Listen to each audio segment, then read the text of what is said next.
frottant ses mains, pleines d'une terre gluante, Rose se releva. Heureusement que nous sommes bien protégés dans ces vêtements. L'environnement semble particulièrement moite. De plus, l'air est frisqué. Cela nous change de ton monde, Crotomis. Sinabrine avait veillé à ce qu'il revêtisse un sous-pantalon long, un sous-pull à col très doux, des choses qui montaient jusqu'aux genoux. Par-dessus cette première épaisseur, un pull moulant et un pantalon chaud serré aux chevilles achevaient de les protéger du froid. Cette tenue avait la particularité d'être à la fois étanche et adaptable à la température ambiante. Plus le froid augmenterait, plus le tissu produirait de la chaleur afin de maintenir leur corps à une agréable température. Aux pieds, ils portaient tous de solides et confortables chaussures montantes à lacets magiques.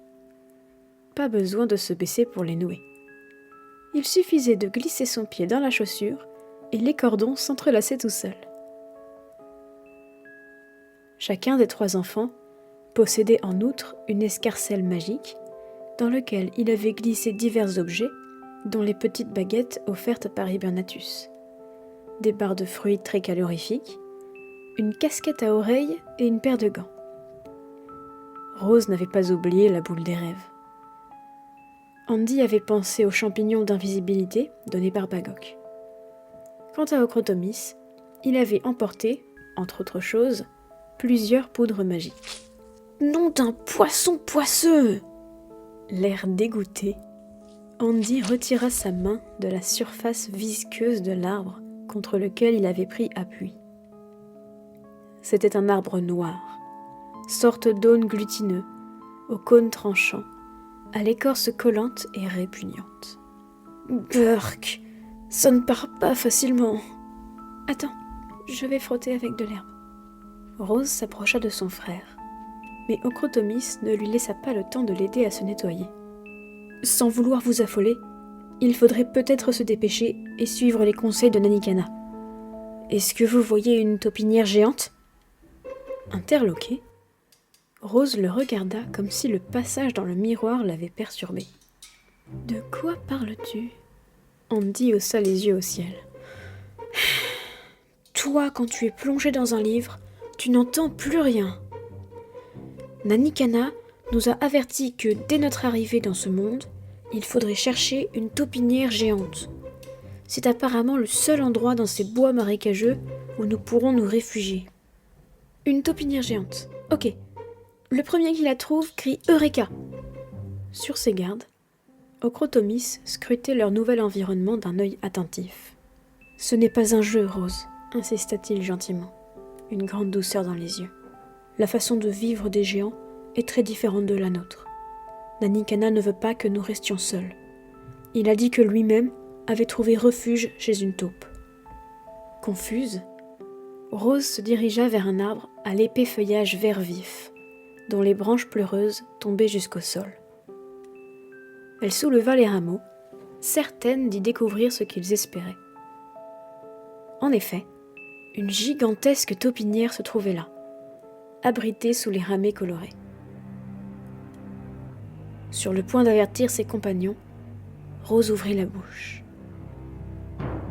Aucun son n'en sortit.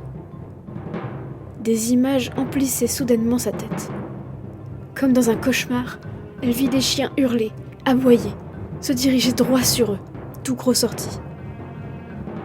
Devenue très pâle, les pupilles dilatées, elle appela « Andy, Ochrotomis, vite, par là, ils arrivent !» Les 2 garçons se précipitèrent vers elle. « Qui arrive ?»« Les chiens, je les ai vus. On dirait une meute de chasse, une meute effrayante. Dépêchez-vous !»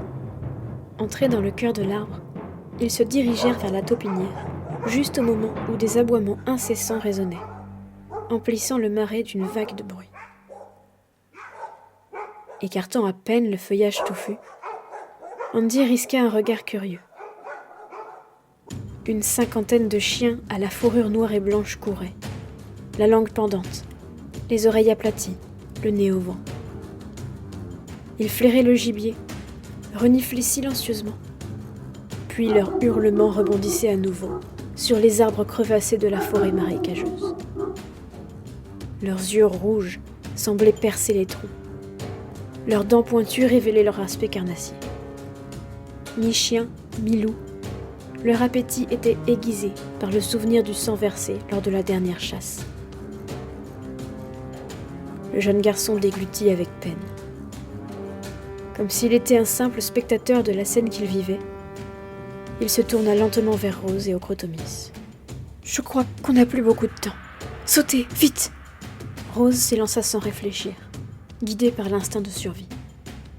Elle tira désespérément sur la trappe de bois placée au centre de l'énorme monticule de terre. « Impossible de l'ouvrir, c'est fermé !» De plus en plus proche, les aboiements les terrorisaient. Ocrotomis prit sa forme de souris dorée, bondit dans le trou de la serrure, en fit tomber la clé, se glissa à l'intérieur. Redevenu une fée, il tâtonna dans le noir à la recherche de la clé. Dehors, à genoux dans la terre, angoissés, Andy et Rose attendaient. Enfin, ils entendirent 2 cliquetis. Devant eux, la trappe poussée par Ocrotomis s'ouvrit vers le haut. Ils s'y engouffrèrent avec soulagement. Au moment où Droupy pénétrait lui aussi dans la galerie souterraine, une flèche puissante et silencieuse vibra derrière lui, puis alla se perdre dans un fourré, derrière le frêne pleureur. Rapidement, Ocrotomis referma la trappe à double tour. Le bois est massif, la serrure a l'air solide, mais il vaut mieux ne pas traîner ici malgré tout. L'un derrière l'autre, plongés dans une obscurité profonde, les 3 enfants avancèrent dans la galerie, s'éloignant aussi rapidement qu'ils le pouvaient de cette horde déchaînée. Devant Rose, Andy et Droupy, Ocrotomis, à nouveau transformé en souris dorée, trottinait. Lassé de progresser dans la pénombre, il aurait pu utiliser sa baguette magique, mais elle dégageait moins de lumière que ses yeux. « C'est incroyable qu'une aussi petite bête produise autant de lumière !» se moqua gentiment Andy, alors que de puissants faisceaux lumineux éclairaient les boyaux sombres. C'était un véritable dédale de tunnel, dans lequel il se déplaçait sans hésiter, grâce aux indications de Rose. La jeune fille avait une image très précise de l'endroit où il se rendait. Étrangement, elle savait exactement après quelle racine tourner, quel embranchement emprunter, quel cul-de-sac éviter. « Non, pas par là, on resterait bloqué. Prends à gauche. On n'entend plus les chiens. Leurs maîtres ont dû renoncer à nous poursuivre. »« Tu crois que c'était des géants ?» demanda Andy. « Vu la taille de la flèche, il y a de fortes chances. »« C'est ce que je pense aussi. Les chiens étaient énormes. Je suis bien content de ne pas m'être retrouvé face à face avec eux. »« Ah, on arrive bientôt, » dit Rose. « Tourne après la grosse racine, Ocrotomis. » Une lueur vacillait au fond de la galerie, creusée par ses occupants. « Regardez, de la lumière, là-bas !» De surprise, les 2 enfants et la souris dorée arrêtèrent leur progression et pivotèrent vers Droupy. Éberlué, Andy s'adressa au chat. « C'est toi qui as parlé ?» Le matou gonfla fièrement ses poils couleur chocolat. D'une voix rauque, il articula. « Eh oui, ça t'embouche un coin, n'est-ce pas ?» Effectivement, les enfants en restèrent pantois. Pour atténuer l'effet un peu abrupt de ses premières paroles, Droupy vint se frotter tour à tour contre leurs jambes boueuses. « Allons, chevalier Andy, plus rien ne devrait t'étonner maintenant. Quant à toi, gentille Rose, tu vois où cela mène de voler la clé du grenier caché de sa grand-mère. Mais ne vous inquiétez pas, je sais toujours ronronner. Et je vous remercie pour ces aventures. Avec du recul, je crois que je m'empâtais un peu chez Mamig. » Poussant un long soupir, Droupy poursuivit. « Elle me manque terriblement pourtant. Les bons petits plats de Peg également. Enfin, cela ne sert à rien de sombrer dans la mélancolie.